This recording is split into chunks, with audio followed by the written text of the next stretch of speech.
Gara e madhe, fundi i Ramazanit. Maratonës së Ramazanit po i vjen fundi. Xheneti i hapi dyert e tij dhe u zbukurua për banorët e vet.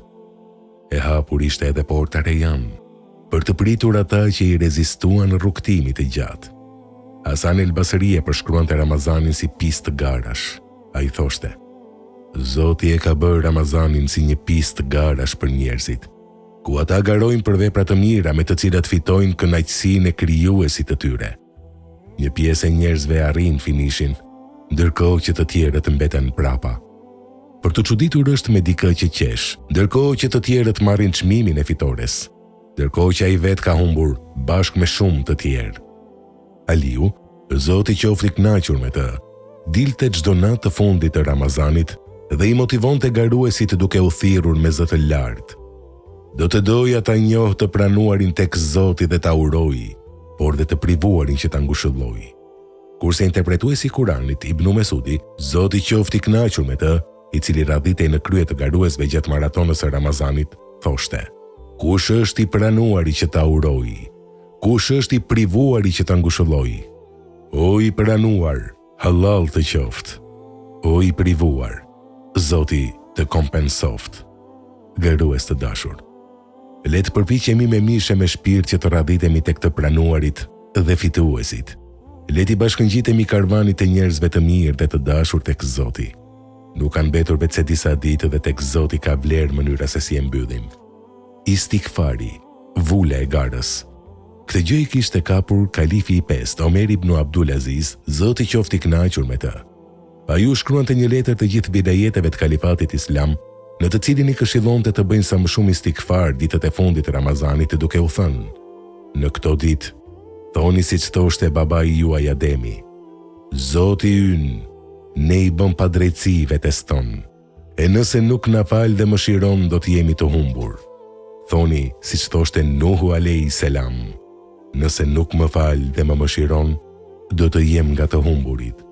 Thoni siç thoshte profeti Ibrahim alayhi salam: Është ai nga i cili pres të më fal gjunahet ditën e gjyqit të madh.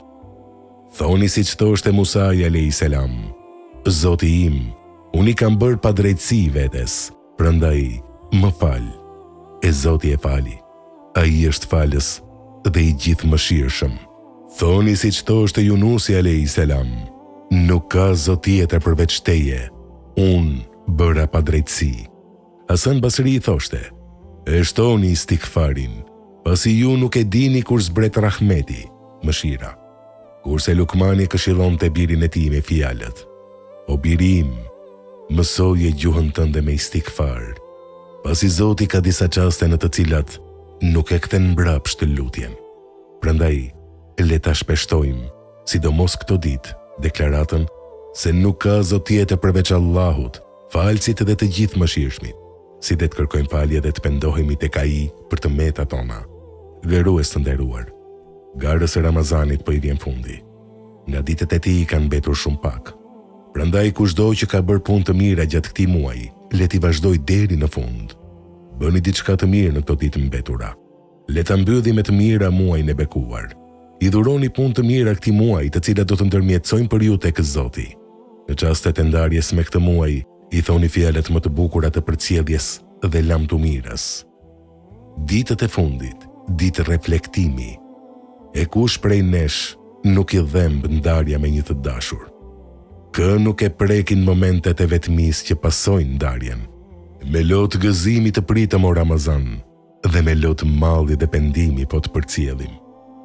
Vëllezër garues, teksa jemi në fund të kësaj gare, ne na vijnë ndërmend të ditët e para të Ramazanit, i cili tashmë ka marrë rrugën e largimit, duke i mbyllur regjistrat dhe llogaritë e tij.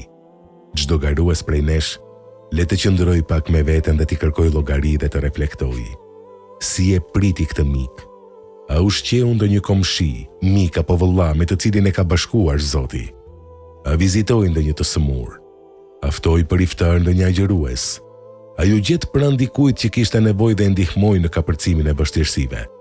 A përkëdheli ndonjë kokë i jetimi? A u orva të drejtoi ndonjë të humbur dhe ta çoi në rrugë të drejtë? A ja zgjidhi hallin dikujt, e ngushëlloi dhe i ktheu buzëqeshjen?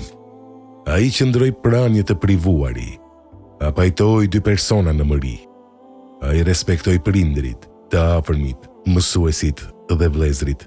O Zot, na shpëto nga zjarri i xhehenemit, na mëshiro, na fal dhe na merr në kujdesin tënd. O Zot, na e prano agjërimin e këtij muaji dhe bëja atë ndërmjetësim bashkë me ndërmjetësimin e profetit Muhammed alayhis salam. Amin.